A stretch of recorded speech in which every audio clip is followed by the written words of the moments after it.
ठाकरेंच्या शिवसेनेकडून अंबादास दानवे यांनी विधान परिषदेसाठीचा उमेदवारी अर्ज दाखल केलाय। उद्धव ठाकरे यांच्या ऐवजी ठाकरेंच्या शिवसेनेकडून अंबादास दानवे यांना उमेदवारी। अंबादास दानवे यांना काँग्रेसचा पाठिंबा। शरद पवार यांच्या राष्ट्रवादीला राज्यसभा दिली तर आता ठाकरेंच्या शिवसेनेला परिषद दिली। काँग्रेसचे प्रदेशाध्यक्ष हर्षवर्धन सपकाळे यांची प्रतिक्रिया। तर पुढील राज्यसभा काँग्रेस नेतृत्व करेल, सपकाळे यांची माहिती। प्रहारचे नेते बच्चू कडू यांनी हाती धनुष्यबाण घेतलाय। प्रहार संघटना कायम ठेवून कडूंचा शिवसेनेमध्ये प्रवेश। उपमुख्यमंत्री एकनाथ शिंदे यांच्या उपस्थितीमध्ये हा पक्षप्रवेश पार पडला। झेंडा बदलला तरी अजेंडा कायम असल्याचं शिवसेनेमध्ये प्रवेश करत असल्याची कडूंची प्रतिक्रिया। शेतकऱ्यांचा नेता आल्यामुळे पक्षाची ताकद आता आणखी वाढेल। बच्चू कडू यांच्या शिवसेनेमधल्या पक्षप्रवेशावरती मंत्री उदय सामंत यांची प्रतिक्रिया। बच्चू कडू शिवसेनेमध्ये प्रवेश करणार असल्यामुळे संजय राऊत यांनी टीका केलेली होती। विधानसभेमध्ये जिंकून येण्याची क्षमता संपल्यामुळे विधान परिषदेवरती जाण्यासाठी तयार झाल्याचं राऊतांचं टीकास्त्र। एका पक्षाच्या प्रमुखानं आमदारकीसाठी दुसऱ्या पक्षामध्ये प्रवेश करणं योग्य नसल्याचं देखील राऊतांचं मत आहे। बच्चू कडू यांनी शिवसेनेमध्ये प्रवेश केल्याच्या नंतर त्यांना विधान परिषदेची उमेदवारी देण्यात आली। तशी घोषणा उपमुख्यमंत्री एकनाथ शिंदेंनी केली आहे आणि यानंतर आता बच्चू कडू विधान परिषदेसाठी उमेदवारी अर्ज त्यांनी भरलेला आहे। नीलम गोऱ्हे यांना शिवसेनेकडून विधान परिषदेची उमेदवारी जाहीर। उपमुख्यमंत्री एकनाथ शिंदे यांनी ही घोषणा केली आणि या उमेदवारीविषयी नीलम गोऱ्हे यांनी शिंदेंचे आभार मानले आहेत। विधान परिषदेसाठी भाजपच्या 5 उमेदवारांनी आपला उमेदवारी अर्ज भरला आहे। विधान परिषदेसाठी भाजपकडून सुनील कर्जतकर, माधवी नाईक, संजय भेंडे, विवेक कोल्हे आणि प्रमोद जठार यांना उमेदवारी। या पोटनिवडणुकीसाठी प्रज्ञा सातव यांना उमेदवारी। राष्ट्रवादी काँग्रेस पक्षाकडून माजी आमदार झिशान सिद्दीकी यांनी विधान परिषदेसाठीचा उमेदवारी अर्ज भरलाय। झिशान सिद्दीकी हे दिवंगत माजी मंत्री बाबा सिद्दीकी यांचे चिरंजीव आहेत। पक्ष नेतृत्वानं संधी दिल्यामुळे झिशान यांनी सुनेत्रा पवार आणि सुनील तटकरे यांचे आभार मानले। 1 मे पासून राज्यामध्ये राष्ट्रीय जनगणना सुरू होणार आहे। 1 मे ते 15 मे पर्यंत नागरिकांना जनगणना पोर्टलवरती जाऊन स्वजनगणना करता येईल। 33 प्रश्नांची उत्तरं देऊन ही जनगणना पूर्ण करता येणार आहे। नागपूर महानगरपालिका आयुक्तांची माहिती। यांनी एक स्पेशल आपल्याला हे दिलं आहे की आपण स्वतःहून आपल्या घराचं इन्युमरेशन आपण करू शकतो। त्यासाठी ही संधी 1 मे पासून 15 मे पर्यंत सगळ्या नागरिकांना भेटणार आहे। सिंपलचे क्वेश्चन्स आहे। याच्यामध्ये 1 तारखेपासून जेव्हा हे पोर्टल ओपन होईल त्यामध्ये नागरिकांनी स्वतःहून जाऊन पहिले स्वतःहून आपलं करून घ्यावं, जेणेकरून जेव्हा 16 पासून आमचे एन्युमरेटर जेव्हा जाईल त्यांना सोपं होईल।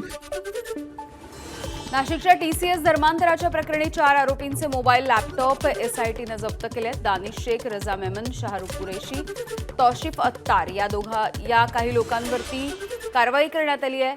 एका तरुणांचं धर्मांतर केल्याचा आरोप आहे। मोबाईल आणि लॅपटॉपमधून काही पुरावे एसआयटीच्या हाती लागल्याची माहिती। बोंधू अशोक खरातला 12 मे पर्यंत न्यायालयीन कोठडी। महिला अत्याचाराच्या 8व्या गुन्ह्यामध्ये खरातला न्यायालयामध्ये हजर करण्यात आलं। 9व्या गुन्ह्यामध्ये एसआयटी पुन्हा एकदा खरातचा ताबा घेणार आहे, तर उद्या खरातला फसवणुकीच्या गुन्ह्यामध्ये पुन्हा एकदा कोर्टात हजर केलं जाईल। अकोल्यामधल्या खदान पोलीस स्टेशन परिसरामध्ये विश्व हिंदू परिषदेचे कार्यकर्ते आणि मुस्लिम तरुणी यांच्यामध्ये वाद झाला। विश्व हिंदू परिषदेच्या कार्यकर्त्यांचा फोटो काढणाऱ्या मुस्लिम तरुणाला मारहाण। मुस्लिम तरुणानं हिंदू मुलीला 5 दिवस घरामध्ये डांबून ठेवल्याच्या नंतर अकोल्यात तणाव। नंदुरबार तालुक्यामधल्या समशेरपूर इथे अफवेमधून बेघर व्यक्तीला मारहाण करण्यात आली आहे। मुलं पळवणाऱ्या टोळीमधील सदस्य असल्याच्या अफवेमधून ही मारहाण। 6 जणांवरती गुन्हा दाखल। कायदा हातात न घेण्याचं पोलिसांचं आवाहन। त्याची तक्रार करून पोलीस स्टेशन नंदुरबार तालुक्यामध्ये 269/2026 गुन्हा हा यांनी त्यांना मारहाण केली त्यांच्यावर नोंद करण्यात आलेला आहे। लग्नाला नकार दिल्याच्या रागामधून विरारमध्ये दुहेरी हत्या झालेली आहे। प्रेयसी आणि तिच्या आईचा मृत्यू झालाय। आरोपीनं आत्महत्येचा प्रयत्न केलाय। नाशिकच्या देवळाली कॅम्पमधील मिलिटरी हॉस्पिटलमध्ये औषधांची चोरी। तब्बल 82 लाखांच्या औषधांची अफरातफर। मुंबईवरून आलेली औषधं सैन्य दलाच्या हॉस्पिटलपर्यंत पोहोचली नाहीत। पोलिसांमध्ये गुन्हा दाखल। सेवानिवृत्त कर्मचारी विनायक कांबळे यांच्यावरती संशय। खारघरमध्ये भर दिवसा घातलेल्या दरोड्याचे धागेदोरे थेट साताऱ्यामधल्या आंबवडे, मायणी आणि सांगलीपर्यंत जाऊन पोहोचलेले आहेत. 40,60,000 रुपयांचे दागिने लुटून फरार झालेल्या टोळीचा पोलिसांनी पर्दाफाश केलाय. सीसीटीव्ही फुटेज, टोल नाक्यांचं फुटेज आणि तांत्रिक तपासाच्या आधारे आरोपींना अटक करण्यात आली आहे. भंडाऱ्याच्या मोहर्णा ग्रामपंचायतीमध्ये सरपंचाची बनावट स्वाक्षरी करून गाव विकास योजनेच्या रकमेची अफरातफर. लाखांदूर पोलिसांनी फरार ग्रामसेवकाला वर्ध्यामधून अटक केली आहे. अहिल्यानगरच्या पोलीस अधीक्षक कार्यालयाच्या समोर सुवर्णकारांसाठी आंदोलन.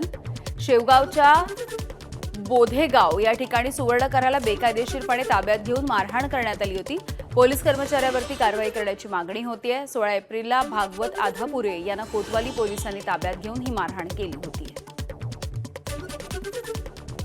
त्या साहेबांचा पारा इतका चढला होता आता लिमिटच्या बाहेर त्यांनी लगेच आम्हाला काय केलं तर चला रे धरा रे यांना घ्या यांना बरं आतमध्ये यांना जास्त हे मात चढलाय म्हणले.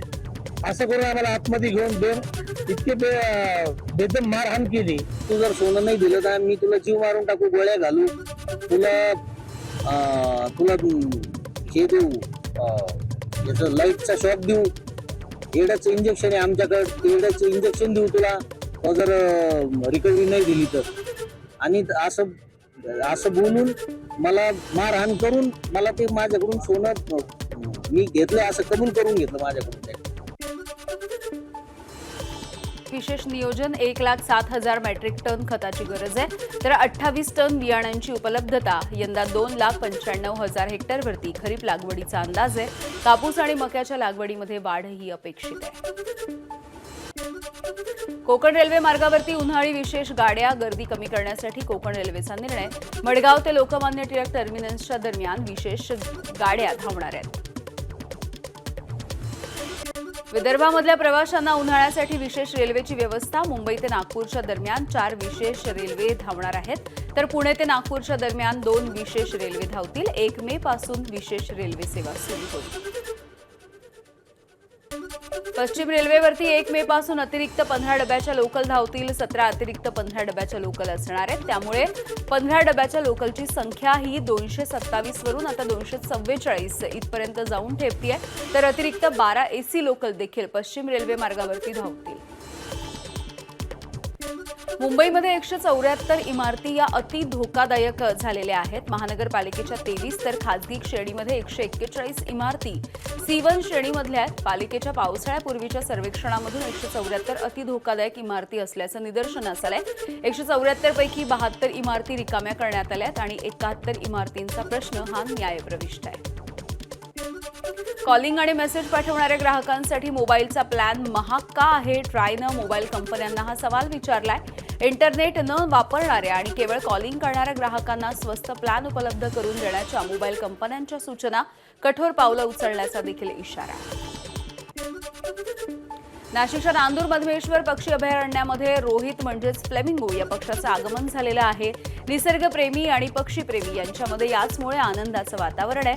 निफाड तालुक्यामधील अभयारण्य हिवाळी स्थलांतरित पक्ष्यांसाठी विशेष प्रसिद्ध आहे. यंदा भर उन्हाळ्यामध्ये फ्लेमिंगो या ठिकाणी आलेले आहेत. सिंधुदुर्गामध्ये वाढत्या तापमानाचा वन्य प्राण्यांना फटका बसतोय. ओंकार हत्तीचा दोडामार्ग तालुक्यामधल्या कळणे नदीमध्ये डुबकी मारतानाचे व्हिडिओ सध्या व्हायरल होत आहेत. तुळजाभवानीच्या मंदिरामध्ये 1 मे ते 3 मेच्या दरम्यान व्हीआयपी दर्शन पास बंद असेल. सलग 3 दिवस येणाऱ्या सुट्ट्यांमुळे मंदिर संस्थानाने हा निर्णय घेतलाय. व्हीआयपी दर्शनामुळे सर्वसामान्य भाविकांची गैरसोय होत असते. वाशिममध्ये भगवान नरसिंह महाराज यांच्या जयंतीच्या निमित्ताने बंद दरवाजे उघडले.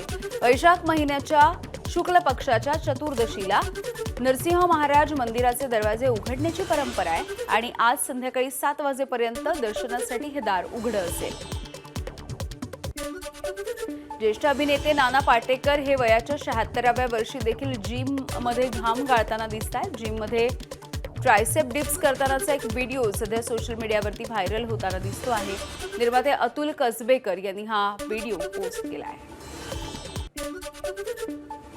भारताचा माजी फास्ट बॉलर व्यंकटेश प्रसादनं घेतला गारांचा आनंद. बंगळुरूमध्ये गारांच्या पावसात गाडीमधून खाली उतरून त्यानं गारा वेचलेल्या आहेत. यानंतर गारा चाखत त्यानं आनंद घेतलाय. हा व्हिडिओ इंस्टाग्रामवरती पोस्ट करण्यात आला आहे.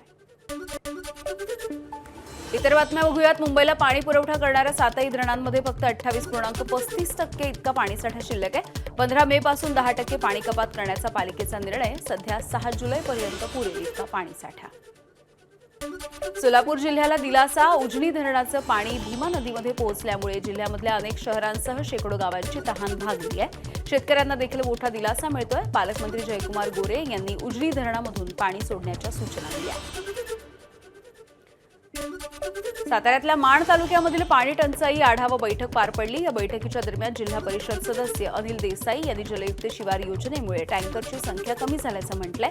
दुसरीकडे झेडपी सीईओ यांनी त्यांच्या हातामधून माईक घेऊन ही राजकारणाची जागा नसल्याचं सांगत सुनावलंय. साताऱ्यामधल्या माण तालुक्यामधल्या पांगरी गावामध्ये 80 वर्षाच्या आजोबांचा पाण्यासाठी संघर्ष सुरू आहे.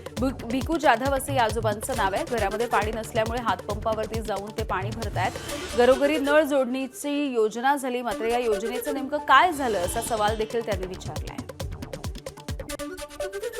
वर्ध्यामधल्या वैगाव इथल्या प्राथमिक आरोग्य केंद्रामध्ये पाण्याचा ठणठणाट. पाण्याच्या अभावी रुग्णांचे हाल होत आहेत, तर रुग्णालय कर्मचाऱ्यांवरती देखील पाणी विकत घेण्याची वेळ आली आहे. नांदेडमध्ये भाजपचे आमदार श्रीजया चव्हाण यांच्या मतदारसंघामधल्या पोमनाळा या गावामध्ये भीषण पाणी टंचाई आहे. हंडाभर पाण्यासाठी देखील गावकऱ्यांची जीवघेणी कसरत सुरू आहे. पाणी टंचाईमुळे गावकऱ्यांचा आमदार आणि खासदारांच्या विरोधात संताप. डोक्यावर पाणी लेकर बाळा घेऊन येवा. कडकड उन्हामध्ये उन्हाचं तापमान वाढलेलं आहे. पाणी नाही, कुठं जावं लेकर बाळा घेऊन सांगा की. आडाच पाणी आहे, घाण पाणी भरायला. पिण्याच्या पवऱ्या सुद्धा पाणी येणार बरोबर बघायला. कोणाचंच आमच्याकडे लक्ष नाही, कारण पाण्याची समस्या आजपर्यंत आमच्या इथला कोणता आमदार सोडलेला नाही ना कोणते खासदार साहेबांनी सोडलेले नाही. कारण मतदानाच्या वेळेस येतात, मतदान मागतात, हाजी करून मतदान आमच्याकडून घेऊन जातात, निवडून जातात. निवडल्याच्या नंतर आमच्या समस्या जाणून घेण्यासाठी कोणी तयार नाही.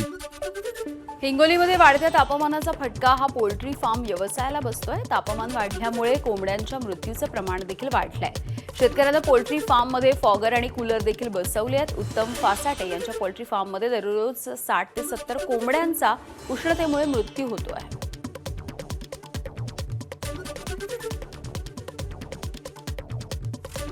यावर्षी जास्त उन्हाचा पारा असल्यामुळं आमचे 100 ते 150 पक्षी मर झाल्यामुळं मी त्याच्यानंतर मी फॉगर बसवले, फॅन बसवले आणि मॅक्रो पिंकर बसवले, साईडनं बोंद्रे बसवले. त्याच्यानंतर थोडे आमचे याच्या पक्ष्यामध्ये वाढ झाली. नाहीतर उन्हाच्या पाऱ्यामुळं रोजचे 50, 60, 70, 80पर्यंत मर होती टेम्परेचरमुळं. नाशिकच्या मालेगाव वनक्षेत्रामध्ये 30 कृत्रिम पाणवठ्यांची निर्मिती. 14 पाणवठ्यांमध्ये नियमित पाणीपुरवठा सुरू आहे. 2000पेक्षा अधिक वन्य प्राण्यांची तहान भागती आहे. उन्हाळ्यामध्ये वन्यजीवांसाठी वन विभागाची विशेष उपाययोजना. एबीपी माझा, उघडा डोळे बघा नीट.